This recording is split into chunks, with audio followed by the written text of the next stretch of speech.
गेल्या 6 महिन्यापासून सुरू असलेला छगन भुजबळांचा राजकीय संघर्ष आज अखेर संपला।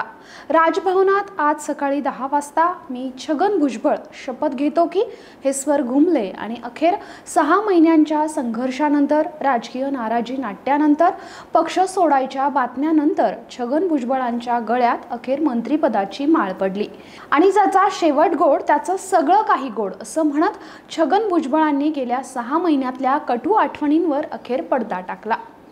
जेव्हा सोमवारी रात्री ही बातमी आली की भुजबळ उद्या सकाळी म्हणजेच मंगळवारी सकाळी 10 वाजता शपथ घेणार आहेत, त्यांच्या गळ्यात मंत्रिपदाची माळ पडणार आहे, तेव्हा मग चर्चा सुरू झाल्या की भुजबळांना लागलेली ही लॉटरी नेमकी कुणामुळे लागली, अजितदादा की देवेंद्र फडणवीस। तसं बघितलं तर मंत्रिमंडळात स्थान न दिल्यानं छगन भुजबळ अजित पवारांवर नाराज होते आणि वेळोवेळी त्यांनी ते बोलून देखील दाखवलं होतं। गेले काही दिवस ते राष्ट्रवादी अजित पवार गटापासून फटकून वागत होते। पक्षाच्या कुठल्याच कार्यक्रमात त्यांचा सहभाग नव्हता, पक्षातून ते काहीसे साइडलाईन झाले होते। मात्र त्याचबरोबर त्यांच्या फडणवीस यांच्यासोबतच्या मात्र भेटीगाठी वाढत चालल्या होत्या। त्यामुळे या सगळ्या पार्श्वभूमीवर छगन भुजबळ यांच्यावर मेहरबानी कोणी केली, छगन भुजबळांच्या गळ्यात मंत्रिपदाची माळ पडायला कोण कारणीभूत आहे आणि पडद्यामागे नेमकं काय घडलं, या सगळ्या चर्चा सुरू झाल्या आणि त्याचं उत्तर आज आपण या व्हिडिओच्या माध्यमातून शोधणार आहोत। नमस्कार, मी भाग्यश्री आणि आपण पाहत आहात बखर लाईव्ह।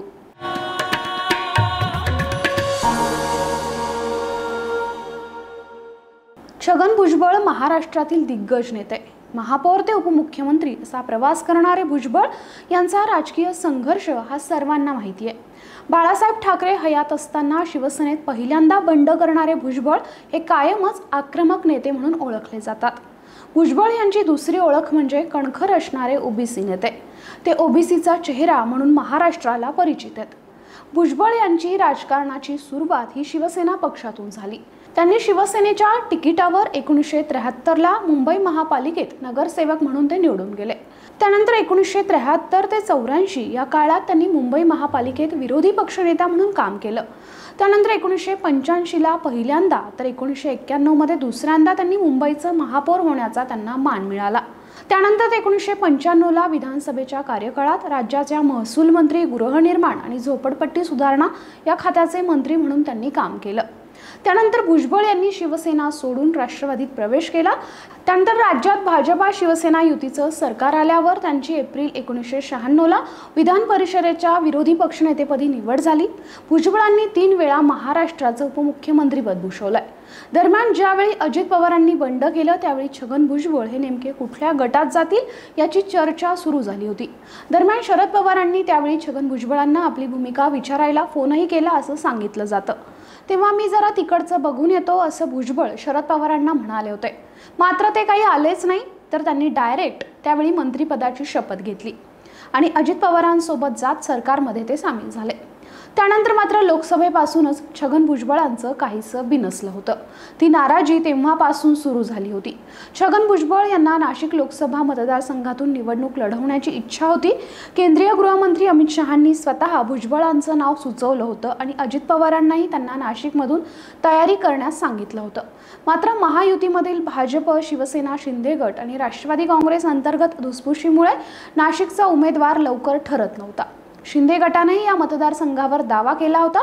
परिणामी भुजबळ यांनी स्वतः माघार घेतली, ज्यामुळे त्यांच्यात नाराजी निर्माण झाली असं बोललं गेलं।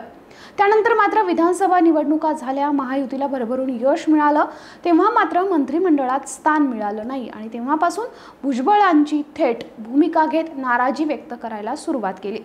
एवढंच नाही तर भुजबळांनी थेट अजित पवार यांच्यावर मंत्रिपद नाकारल्याचा ठपका ठेवला। असं सगळं घडत असताना लोकसभा निवडणुकीच्या आधी मराठवाड्यात मराठा आरक्षणाचा प्रश्न पेटला होता। त्यावेळी शिंदे मुख्यमंत्री होते, देवेंद्र फडणवीस, अजित पवार दोघंही उपमुख्यमंत्री होते। त्यावेळी मराठा आंदोलक जरांगे पाटील हे चांगलेच फॉर्ममध्ये होते। त्यांनी मीडियासमोर देवेंद्र फडणवीसांना टार्गेट करायला सुरुवात केली होती। मात्र ना भाजपमधून ना शिवसेनेमधून कोणीच जरांगे पाटलांना उत्तर द्यायला समोर येत नव्हतं। त्यावेळी छगन भुजबळ मैदानात उतरले आणि त्यांनी देवेंद्र फडणवीसांवर किंवा तत्कालीन सरकारवर केलेले वार स्वतःच्या अंगावर घ्यायला सुरुवात केली। त्यावेळी जरांगे पाटलांना चोख उत्तर देण्याचं काम भुजबळांनी केलं। त्याचबरोबर ओबीसी आरक्षणातून वाटा मिळणार नाही ही भूमिका देखील त्यांनी घेतली। आणि मराठा आरक्षण आंदोलनाला समांतर असं आंदोलन उभं केलं। भुजबळांच्या एंट्रीमुळे जरांगेंचं महत्त्व कमी व्हायला मदत झाली असं राजकीय विश्लेषक सांगतात।